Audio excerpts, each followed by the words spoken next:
2-0 to Bournemouth, but they came back from the dead to eventually win 6-4 after a penalty shootout. Our man Ian Seymour was at the game. This Freight Rover Trophy match turned into a nightmare for Swindon striker Steve White. He had two golden opportunities to wrap it up in the first 18 minutes. He missed there, and just 6 minutes later, after a superb through ball from Lee Barnard, he had virtually an open goal, but he fluffed his shot, and little wonder it was hands on hips and a shake of his head. So 0-0 after 90 minutes of play, and 30 minutes of extra time were needed. A quick Bournemouth corner, and Richard Cook's centre found the head of John Williams. Here comes the centre, up goes Williams, and my, how well he planted the ball in the far corner. So suddenly 1-0 to Bournemouth. Now just 8 minutes later, Cook made it 2-0 in a goal-mouth scramble with cries of handball from the Swindon fans. 2 minutes now into the second half of extra time, with Swindon looking dead and buried. Swindon, though, suddenly had other ideas. Bamber's cross was saved by the keeper, but look at the collision he has with Wade. There's the keeper, there's the collision. The loose ball was put home by Peter Coyne.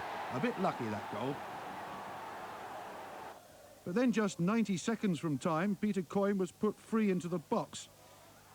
There he is. Terry Pulis trips him, and referee Howard Taylor immediately pointed to the penalty spot. It was left to Coyne to take the penalty himself. A lot of pressure on that, but suddenly it was 2-2 and Swindon were well back in the hunt.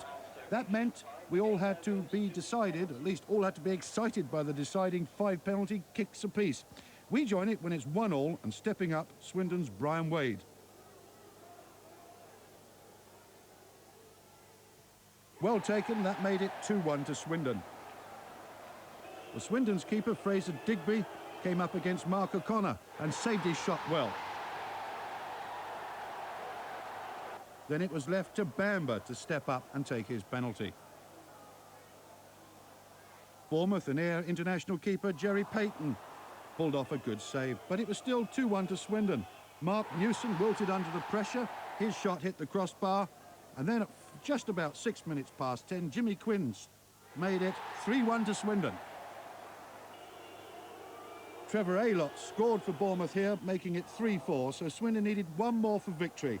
Up stepped Charlie Henry, his first ever penalty. He made no mistake, and that made it 6-4 on aggregate for Swindon. One of the most remarkable games I've ever seen, and one the fans will never forget. What a wonderful morale booster for Swindon with their FA Cup game against Leeds United coming up on Sunday.